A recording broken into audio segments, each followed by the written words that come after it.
Hörmətli xanım sədr, hörmətli həmkarlar, birinci oxunuşda müzakirəyə təqdim edilmiş büdcə sistemi haqqında, mühasibat uçotu haqqında və dövlət satın almaları haqqında Azərbaycan Respublikası qanunlarına dəyişiklik edilməsi barədə qanun layihəsinin strukturu, eyni zamanda onun məzmunu və aktual çağırışlara adekvatlığı zənnimcə həmin qanun layihəsinin qəbul edilməsinin məqsədə uyğunluğu barədə fikir bildirməyə əsas verir.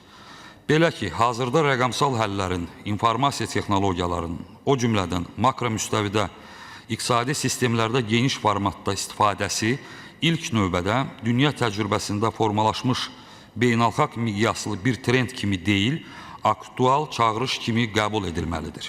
Çünki sözü gedən məsələ iqtisadi proseslərin sürətlənməsinə, eyni zamanda idarəetmə qərarlarının effektivliyinin yüksəlməsinə xidmət edir. Tədqirə layiq haldır ki, son dövrlər Respublikamızda dövlət maliyyəsinin idarə edilməsi istiqaməti üzrə həyata keçirilən institusional və sistemli islahatlar makroiqtisadi siyasətin müxtəlif komponentləri üzrə müsbət dinamikanın formalaşmasına köklənmişdir. Bu məqamda qeyd etmək yerinə düşər ki, Maliyyə Naziri Sahil Babayevin Milli Məclisdə çıxışı zamanı vurğuladığı kimi, informasiya sistemlərinin vahid yanaşma əsasında qurulması və inkişaf etdirilməsi, qarşılıqlı inteqrasiyanın gücləndirilməsi və mərkəzləşdirilmiş idarəetmə mexanizmlərin tətbiqi, maliyyə idarəçiliyində səmərəliliyin, şəffaflığın və operativliyin artırılmasını təmin edəcək.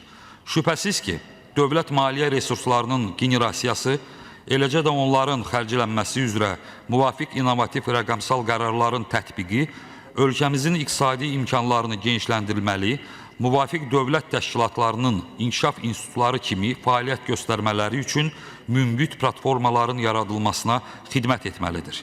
Təbii ki, belə olan halda həyata keçirilməli tədbirlər üçün tələb olunan qanunvericilik bazasının hüquqi və normativ əsasların təminatı zəruridir.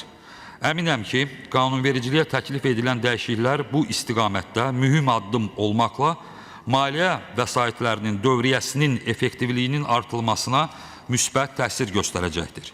Fikrimcə, təklif edilən dəyişikliklər çərçivəsində büdcə prosesində innovativ yanaşmaların tətbiqi, büdcənin formalaşması və icrası ilə bağlı çevikliyin yüksəldilməsinə xidmət etməlidir. Düşünürəm ki, rəqəmsal dövlət maliyyəsi informasiya sistemi mexanizmi iqtisadi çağırışlardan qaynaqlanaraq, bir tərəfdən dövlət maliyyə resurslarının əmələ gəlməsi prosesinə, digər tərəfdən isə dövlət xərclərinin effektivliyinin təmin edilməsinə müvafiq şərait yaratmalıdır. Hesab edirəm ki, rəqəmsal dövlət maliyyəsi informasiya sisteminin effektiv fəaliyyət göstərməsi, iqtisadi artımın əsas təkanverici amillərindən olan investisiyaların kifayət qədər göstəricilərinin daha pozitiv impulsuna öz təsirini göstərmiş olacaqdır.